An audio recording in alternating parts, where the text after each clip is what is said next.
સમાચારોમાં આગળ વાત એ જ ગીર સોમનાથના ઉના ખાતે જે કોળી સમાજનો સમૂહલગ્ન કાર્યક્રમ યોજાયો હતો એ ઉના અને ગીરગઢડા તાલુકાના સમસ્ત કોળી સમાજનો ભવ્ય સમૂહલગ્નનું આયોજન કરવામાં આવ્યું હતું। એ જ સમૂહલગ્ન કાર્યક્રમની અંદર કોળી સમાજના આગેવાનો એક મંચ ઉપર જોવા મળ્યા હતા। તમામ પાર્ટીના રાજકીય આગેવાનો અને સામાજિક આગેવાનો એ એક મંચ ઉપર આવ્યા।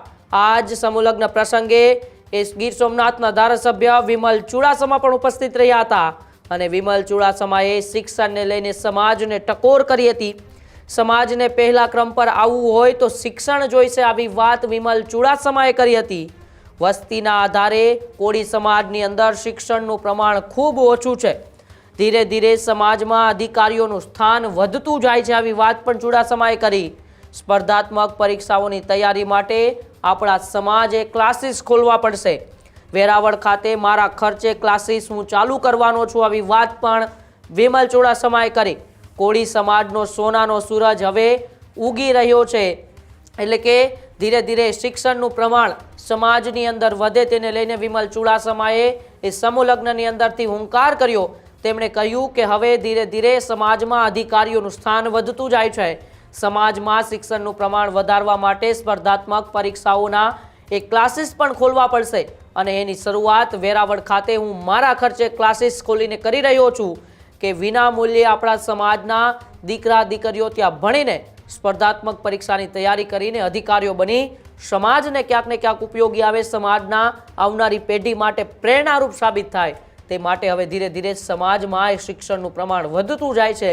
ત્યારે હવે એવું લાગી રહ્યું છે કે કોળી સમાજનો એ સોનાનો સૂરજ ઉગી રહ્યો છે, આવી વાત પણ વિમલ ચુડાસમાએ એ સમૂહ લગ્નમાં સમાજ વચ્ચે મૂકતા શું કહ્યું, આવો આપણે સાંભળીએ। ઉના મુકામે કોળી સેના દ્વારા આયોજિત સમૂહ લગ્નમાં મંચ ઉપર ઉપસ્થિત અને માનીય પુરુષોત્તમભાઈ સોલંકી, દિવ્યેશભાઈ સોલંકી અને ભારતી મામી, મારા સાસુ મુક્તાબેન, મનોજભાઈ બાંબણિયા, જેને સમૂહ લગ્નનું સરસ મજાનું આયોજન કર્યું છે એવા મારી બેન દીપુબેન, મહેકભાઈ બાંબણિયા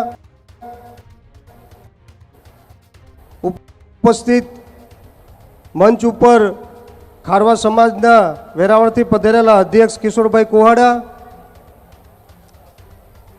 બગદાણાથી પધારેલા નવનીતભાઈ, મંચ ઉપર ઉપસ્થિત તમામ આગેવાનો, વડીલો, કારણ કે મોટી સંખ્યામાં અહીંયા આગેવાનો છે, ત્યારે ખાસ કરીને જે સરસ મજાનું આયોજન કર્યું છે સમૂહ લગ્નનું, ત્યારે જે આ નવ દંપતીએ પ્રભુતામાં પગલાં મૂક્યા છે ત્યારે તેમને જીવનની શુભકામના આપું છું। ખૂબ આગળ વધો, પ્રગતિ કરો એ સોમનાથ દાદાને પ્રાર્થના કરું છું। અને ખાસ કરીને આ સરસ મજાનું આયોજન કર્યું છે દીપુબેન અને એમની ટીમ દ્વારા, એમને ખૂબ ખૂબ અભિનંદન આપું છું। એટલે અભિનંદન આપું છું કે આજે અંદાજિત 16 સમૂહ લગ્ન છે। આજે મારી બેને દીપુબેને કોળી સમાજમાં એક સમૂહ લગ્ન દીઠ 5-5 લાખ રૂપિયાનો કોળી સમાજને ફાયદો કરાવ્યો છે। જો ખરે આ સમૂહ લગ્ન કરતા હોય તો 5-5 લાખથી વધારે પણ ખર્ચો થાય। ત્યારે આજે કોળી સમાજને, ઉના ગઢડાના કોળી સમાજને મારી બેન દીપુબેને 80 લાખ રૂપિયાનો ફાયદો કરાવ્યો છે। ત્યારે આ સમાજને 80 લાખ રૂપિયાનો ફાયદો થયો છે। ત્યારે ખાસ કરીને હું વિનંતી કરીશ કે જે આ સમાજને ફાયદો થયો છે એ આપણા પરિવારમાં શિક્ષણ માટે ઉપયોગ કરજો, કારણ કે શિક્ષણ જ એક બ્રહ્માસ્ત્ર છે જે સમાજને આગળ વધારી શકશે। અને બીજું ખાસ કરીને હું એમના માતા પિતાને અભિનંદન આપીશ કે તેમના બાળકોને સમૂહ લગ્નમાં જોડાણા છે અને શિક્ષણ આપવું, કારણ કે જે સમાજને પહેલા ક્રમ ઉપર આવવું હશે, ગુજરાતમાં કોઈ પણ સમાજ હોય એના પહેલા ક્રમ ઉપર આવવું હોય તો એના સમાજમાં શિક્ષણ હોવું જોઈએ। અને જે સમાજ તમે હજી પણ કોળી સમાજ પહેલા ક્રમ ઉપર નથી અને પહેલા ક્રમ ઉપર આવવું હોય તો શિક્ષણનું પ્રમાણ વધારવું પડશે।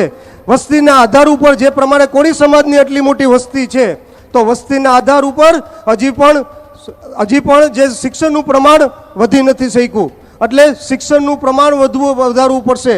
ત્યારે પહેલાં આપણે મંચ ઉપર જોતા તો મંચ ઉપર કોઈ ધારાસભ્ય હોય, સંસદ હોય, મંત્રીશ્રી હોય, આગેવાનો હોય, પણ શિક્ષણનું પ્રમાણ જેમ ધીમે ધીમે વધતું જાય છે તો આપણે મંચ ઉપર અધિકારીઓ પણ જોઈ શકે છે. તમે જો તો ગીર સોમનાથ જિલ્લામાં આપણા એક બેન છે એ ડેપ્યુટી કલેક્ટર છે, પીઆઈ છે, એક બોટાદમાં એસપી છે. એમ ઘણી બધી જગ્યાઓ સમાજમાં નોકરીઓની પ્રમાણતા પણ વધતી જાય છે. ત્યારે ખાસ કરીને આ ગીર સોમનાથમાં જિલ્લામાં જ્યારે વધારે જિલ્લામાં શિક્ષણનું પ્રમાણ વધારવું હોય તો આપણે ખાસ કરીને સમાજમાં જે લોકોને ક્લાસીસ ચાલુ કરવા પડશે. જાણે કે હમણાં તમે જોતા હોય તો પોલીસની ભરતી છે, પછી તલાટી મંત્રીની આવશે, મામલેદારની આવશે. જનરલી જો આ ભરતીઓની જો ટ્રેનિંગ આપવામાં આવે તો સમાજ એ ટ્રેન થઈને જાય, દીકરા દીકરીઓ ટ્રેન થઈને જાય ત્યારે એમને પરીક્ષા આપવામાં જરાય અચકાય નહીં અને મક્કમતાથી જાય. જે 10% કોળી સમાજના દીકરા દીકરીઓ જે પરીક્ષામાં પાસ થતા હોય એની જગ્યાએ 100%માંથી 70-80% જેટલું પરિણામ આવી શકે. એટલે ગીર સોમનાથ જિલ્લામાં વેરાવળ મથકે મારા ખર્ચે હું આ ક્લાસીસ ચાલુ કરવાનો છે. અને જે પણ શિક્ષકો હોય કે કોઈ પણ રિટાયર્ડ અધિકારીઓ હોય એ વેરાવળના મથકે જે મારી ઓફિસ આવેલી છે ત્યાં કાર્યાલયની સામે સંપૂર્ણ ફ્રીમાં મારા ખર્ચે ચાલુ કરવાનો છે. ત્યારે જે કોઈ પણ અધિકારીઓ રિટાયર્ડ થયા હોય, સેવા આપવા માંગતા હોય એ મારો સંપર્ક કરે. કારણ કે આ ક્લાસીસ કરવાથી શિક્ષણનું પ્રમાણ પણ વધતું જશે અને શિક્ષણનું પ્રમાણ જેમ વધતું જાય એમ નોકરીઓનું પ્રમાણ પણ વધતું જાય. ત્યારે વધારે વાત ન કહું, પણ આટલું કહું છું કે આપણે પૂર્વજોએ સમૂહ લગ્નની શરૂઆત કરી છે અને એના કારણે સમૂહ લગ્નના કારણે રૂપિયા બચતા ગયા છે.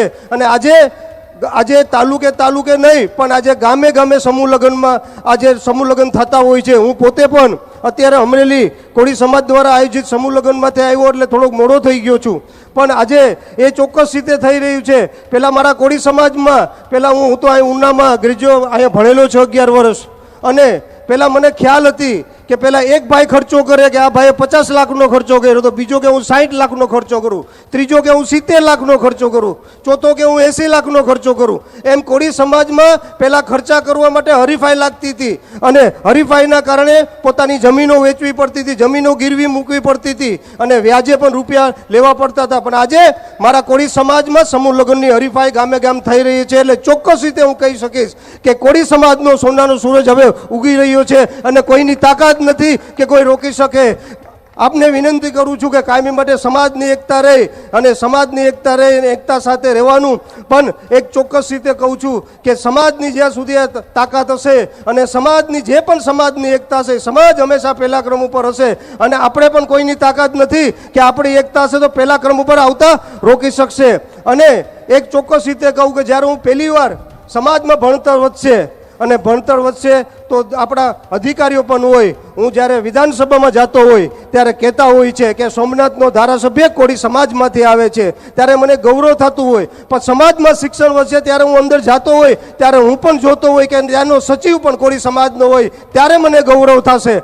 અને ચોક્કસ રીતે એના માટે શિક્ષણનું પ્રમાણ વધારવું પડશે. પણ હું તો જ્યારે પહેલી વાર 2017માં જીતીને ગયો એટલે મને પૂછ્યું કે વિમલભાઈ ચુડાસમા તમે આવો તો ખરી. અલગ બીજા ધારાસભ્ય તો એમની બાજુમાં બેઠો, ત્યારે મને કીધું કે વિમલભાઈ તમારું નામ શું? મેં કીધું વિમલભાઈ ચુડાસમા. એટલે મને કીધું કે બાપુ બાજુમાં બેસો ને બાપુ.